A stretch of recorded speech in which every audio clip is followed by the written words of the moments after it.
So right off the bat, how does it feel to finally get added to the UFC game? Oh man, it feels good. You know what I mean? Kid like me coming to where I come from, you only get in a video game if you create a character or if you join the NBA or the NFL. I got a character off busting people across their head. That feels good. Now, moving on to the fight this weekend and everything that's going on in the middleweight division right now. I don't know if you came across this, but Israel Adesanya said yesterday in an interview that you still have a long way to go before getting that title shot, even if you're victorious this Saturday against Derek Brunson. Do you have any response to that comment from the champion, knowing that you'll be on a six-fight win streak this weekend? From the who? You said the what? The ex champ? He just went and lost his last fight. He ain't the champ. Right now, as far as I'm concerned, his opinion doesn't really matter. You know, I have the longer winning streak. He's coming off a loss. I guess they could say that was at 205, but in my eyes, a fight is a fight. Weight class doesn't matter. Go watch my Instagram video. I used to shove change inside my cups in order to go up a weight class. This is nothing new to me. I'm true to this. Fuck Asanya. So do you think that the title fight should be the one after this fight? Yeah, I'm fighting Kamaru Usman for the welterweight belt after this fight. Fair enough. Okay, and speaking of the fight this weekend, there is obviously a massive gap in octagon competition between you and Brunson from last year. He fought once, which was a three-round main event, whereas you had five fights in 2020. Do you feel that's something that might play a factor to your advantage this weekend? Nah. Last year was last year, and this year is this year. So it's a whole new year, a whole new ball game, a whole new situation. Last year I was hot and ready. This year we'll see if I'm still hot and ready. So if the hand's still hot, then he will drop. So we'll see. You also mentioned yesterday you aren't a fan of fighting the whole 25 minutes. That being said, could we expect another quick knockout from you this Saturday? Hey man, I take what they give me. If a quick knockout happens, I will be happy. If a quick submission happens, I will be happy. I don't plan on being there for 25 minutes. It's like by the time we start fighting, it'd be close to 10 o'clock at night. And in Texas, that's 12. That's close to my bedtime. So I gotta get them in there and get them out. Also, one other thing you mentioned yesterday that you were willing to step into that April 17th card, which Paulo Costa withdrew from. I'm just curious that would you still be down to fighting Robert Whitaker after all this is said and done? Down the road at some point. Yeah, I mean, I'm pretty sure Robert Whitaker, if he gets past Kevin Gastelum, he'll be fighting for the belt, and he'll become the official champ. But no, I'm down to fight whoever, whenever, however. It doesn't really matter to me. They can pull up in this room right now. We can scrap as long as I still get my check. I'm good. Now, before I let you go, you obviously had five fights in 2020. You're the active throughout the entire year almost. Do you have a number in mind for this year?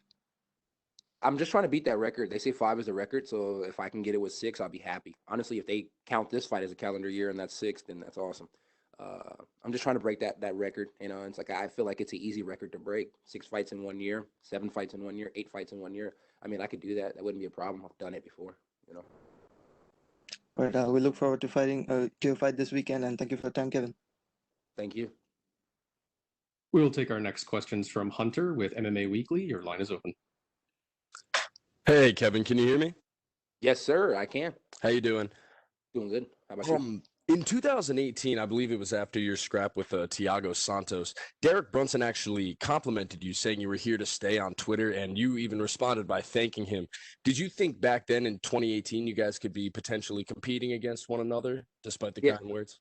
Yeah, so that was my manager that responded to him on Twitter. I don't run my Twitter. I've never even touched my Twitter before a day in my life. Every once in a while, he'll show me what's going on there, and I'll be like, man, you're doing a great job. But 2018, I would have told him thank you, just like I would tell him thank you now. You know what I mean? It's just a respectful part of me. But that being said, in 2018, when I got in the UFC after losing to Thiago Santos, I told my manager, I was like, if we're staying at 185 pounds, Derek Brunson's on the hit list. So here we are, 2021. Derek Brunson's here. I'm here. And he's for sure on the hit list. So now I just got to go hit him. What was it like going on the Joe Rogan experience with Travis? Man, dreams do come true. It was super amazing. First show me and my mom ever watched together, willingly watched besides Lifetime, was the Joe Rogan Fear Factor. So being able to go on the Joe Rogan podcast to me was amazing. It's like my transmission broke on the way there. Had he said it was a Fear Factor, what do you say? How do you say it if you're trying to get into something like I don't know. If he said it was like something to prove that I could be a part of Fear Factor, I'd have drove my whole car there backwards the whole fucking time. I love Joe Rogan, so yeah, I'm glad I made that. That was amazing. Yeah, right on. Have you thought about what you might want next with the victory over Derek on Saturday, or are you just solely focused on the task at hand? I'm definitely focused on the task at hand, but victory over Derek Brunson. I keep telling everybody probably thinks I'm playing. I'm gonna go down to 170 pounds and fight Kamaru Usman for the belt, or George Masvidal for his BMF belt, one or the other. Um, it's like it'd be a picture perfect world. I'll do George Masvidal at a catchweight, then I'll do Usman at 170. And it's like I woke up today at 188 pounds. I ain't cutting no weight for this fight. Life is easy. Yeah, sure. Yeah, we know that you're capable of going down to 170. Have you thought about potentially maybe the winner of Whitaker and Kelvin Gastelum? Uh, I mean, if the winner of Kelvin Gastelum and Whitaker is Whitaker, then Whitaker should be fighting for the title. Hell, I feel like Whitaker low key should be fighting for the title now, but unfinished business between him and Kevin Gastelum makes sense. Winner of that fight should be fighting for the title. 185 division is really in a weird situation. Had the champ won the 205 belt and decided to stay at 205. Like he said, the division would be stagnant, like he said about John Jones at 205. So right now, I feel like it's kind of stagnant. I would like to create some buzz at 170 and then come back up to 85. That's really what the goal is. Create For some sure. buzz, and then come back. That way, it's not so stagnant, and that way, it's not so same people doing the same thing. And with the quote unquote ex champ, since he's coming off a loss, saying that I don't deserve a title fight right after this one makes sense. He's not doing anything but repeating what I told him last year when we seen each other. I told him I had like 4 or 5 more wins before I could see him. That's just because when I see him, I want to make sure I take him out. Yeah, sorry, I didn't mean to interrupt you there. Do you have any more to give us regarding that exchange you just had with Derek Brunson before you came on here? No, I was just telling him, you know what I mean? Like I don't understand why you ain't been responding to my DMs all week. You said it was no hard feelings, so I don't understand why you ain't responding to me. You know what I mean? We're both here to get paid, so I figured the two people who was gonna make the money would have a good conversation with each other before the fight. But I just don't think he wants to play my mental warfare. It's like I just want to have a good casual conversation right now and in the cage. He doesn't want to have one at all, so we'll just have one inside the cage. He talked to me a little bit when we were doing. He opened his mouth a little bit, and I can tell you right now, that's one thing his coaches probably didn't want him to do. So since he's down to talk now, he'll be down to talk then. Appreciate the time, Kevin. Good luck on Saturday. No, thank you. We'll go next to Gabriel Gonzalez with Cage Side Press. Your line is open. Hey, Kevin, how are you? I'm good. How about yourself? I'm doing pretty good, man. I want to ask you about being on your first UFC poster. What did you think about just the picture they chose of you just kind of screaming and Derek being chill? It's perfect. Honestly, it's perfect. Perfect for me, not perfect for Brunson. Brunson has been chill his last 2 fights, so that's pretty cool. But when you piss that guy off, he comes in, no blah blah blah blah blah blah, big old lips like freaking Bubba or Forrest Gump charging in with his head forward. So it's a good poster for me, bad poster for him. But it's my second poster. My first poster was against Jack Hermanson, even though the fight didn't happen. So first real poster, second poster with the UFC. But it's amazing. I love it. I'm enjoying it very, very much so. After the year you had, all the bonuses, I mean, do you still have things you need for the Green Machine, or have you moved on to a new project? I mean, old school cars, you can always switch it up. Old school cars, you never really have to have a new project, but I do have a few new projects. I like the Green Machine, truly do like the Green Machine. I think it's an amazing car. I'm still trying to figure out the transmission exactly how it needs to go. Um, I think the shifter cable on there is a little off. So I mean, we'll see. Green Machine still has plenty of work to be done with it. These old school cars, you can easily put over 100 grand into them. So I'll easily put over 100 grand into every single one of my old school cars. Kevin, what's your fight week routine? Because obviously at the Apex, let's be honest, you've done the process more than anybody else. So what is your routine by now? You have to have it down. I don't really have a routine. We just pull up, do a little shakeout. You're on lockdown, so then you go the next day. I go to the PI, have a little fun there. Next day, I go to the PI, have a little fun there, and then it's weigh-ins, and then it's fight time. There's not very much to do. Me and my coach may play dominoes. He brings his PlayStation. We may play 2K. We talk shit. I'm on the phone a whole lot, and I sleep a lot more. So it's really just chill. And I do a whole bunch of videos with my little pinky ring and show the diamonds dancing. So it's really nothing too much to do but chill. As you get these bigger fights, keeping that active schedule is gonna be a little bit harder. I think you know that. Does it bother you that you may not be able to get those, hit that 5, 6 fight mark if it keeps going well for you? Or does the extra money, it just makes it all good? I'll retire and I'll just transfer over to another sport. Therefore, I can continue to fight as much as I want to. I'm just playing. We'll figure it out. You know what I mean? It's like there's always welterweight, and there's always taking crazy fights at 205. We'll figure out the schedule. We'll stay active though. Just one quick one about Derek. On this 3-fight win streak he's on, do you feel like he's a particularly different fighter than when he was going a little bit up and down the losses? Yeah, I feel like the move that he has made with Henry Hoof has made him definitely a better fighter. Striking looks a lot better. He seems a lot more calm when he's in there, and yeah, I think it's amazing. But that also being said, I don't think he's been emotional during any of his fights lately. So if you can get him a little bit emotional, you might not see the same Derek Brunson you've seen in the past three fights. You might see the Derek Brunson you've seen who was going up and down with the fight. You know, Uh, and that even being said, going up and down with the fights, people say that like Derek Brunson has lost to bad people. He's only lost to really good people. You know, so that being said, it's time to find out how really good I am. hey, thank you, Kevin. Good luck. Thank you. We'll go next to Omar Mert with S Sport. Your line is open. Hello, Kevin. How are you? I'm good. How about yourself? Good, thank you. Kevin, Adesanya tried lightweight but failed. If you get the belt, do you want to try lightweight? Same thing. You saying like go up a weight class? Yeah, yeah. Yeah, I mean, I'm down to go to any weight class that I can make it to. You guys, I think you guys don't really understand what I say when I say I came in. I woke up today at 188 pounds. I got here at 192, 194 pounds. I'm a light guy. I'm already doing what Israel Adesanya tried to do against John Blachowicz every time I step in here at 85. You guys just don't notice it because of my frame.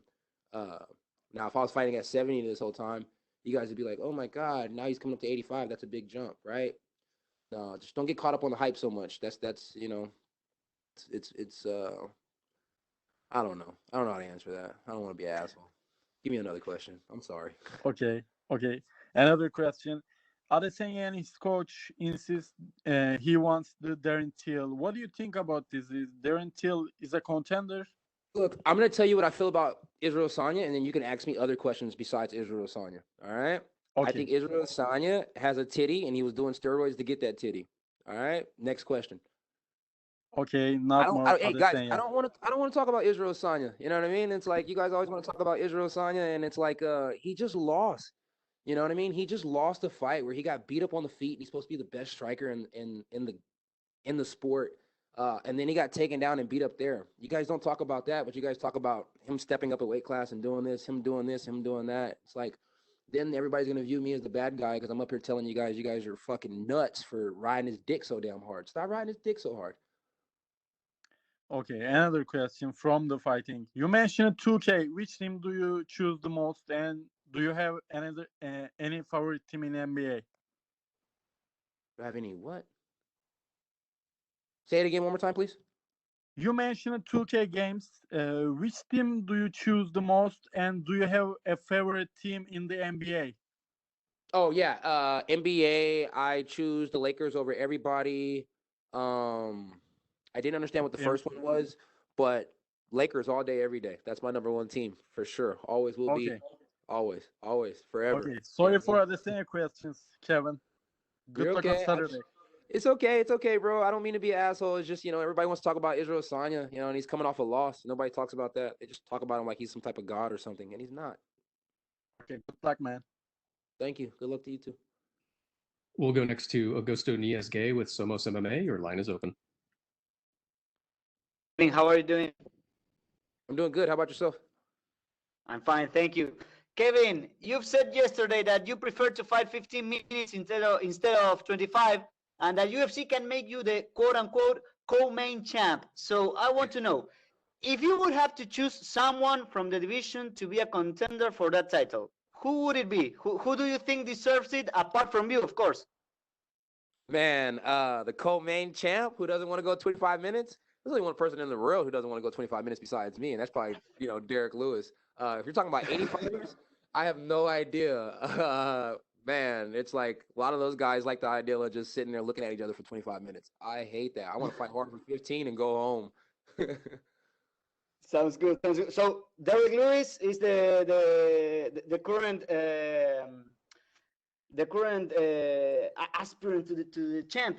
I mean the runner up. Yeah, Derek Lewis he's not the runner up. He's the man. You know what I mean? I'm the runner up. Derek Lewis is the man. I'm the runner up. Okay. And Kevin, I have seen you on your Instagram stories that yesterday you were signing the official posters. So I want to ask you, Why did you choose that particular spot for your signature? And I am talking about the Brunson's forehead. I mean, were you trying to get into his head literally this time or not? Nah, X marks the target. No, I'm just playing.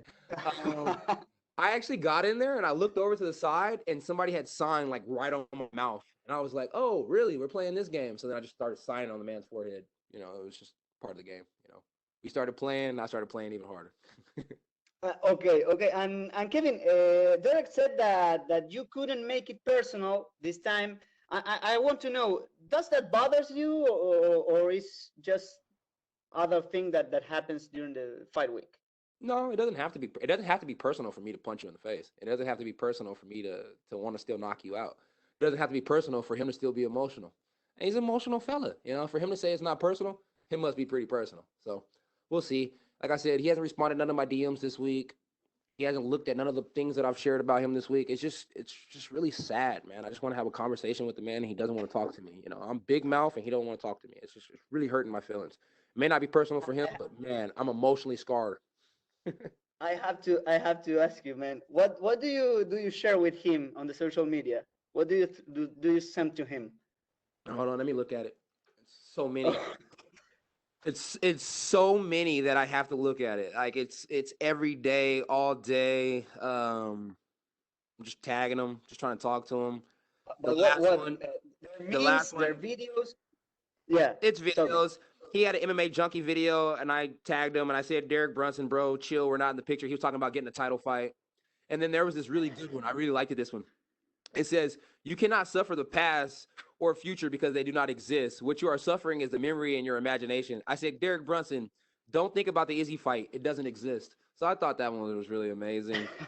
I texted him. I said, yo, I can't wait to see you. He didn't message me back. I said, damn, I was trying to see you. Why they make me leave in the car? This was the other day. We were both at the same venue. They made me leave before he pulled in. And I was just sad because I really wanted to see if he was doing the blonde hair, black hair, short hair, long hair. And then my coach ended up seeing him and he's doing short blonde hair. So, he looks fantastic. Did his hair really well, better than my hair. So we'll see how it goes. Okay. And my last question, Kevin, which type of fight do you imagine for Saturday night? Which fight am I what? Which type of fight are you imagining for Saturday night? Honestly, man, I don't really know. It's like hopefully Derek Brunson goes out there and stands up for a little while. Hopefully he shoots for a takedown and slams me like all the times he ever said he was going to. I just want him to do everything that he ever said he was going to do to me, and then we could figure it out after that, So, yeah, I just hope it gets real freaky in there, The freaks come out at night.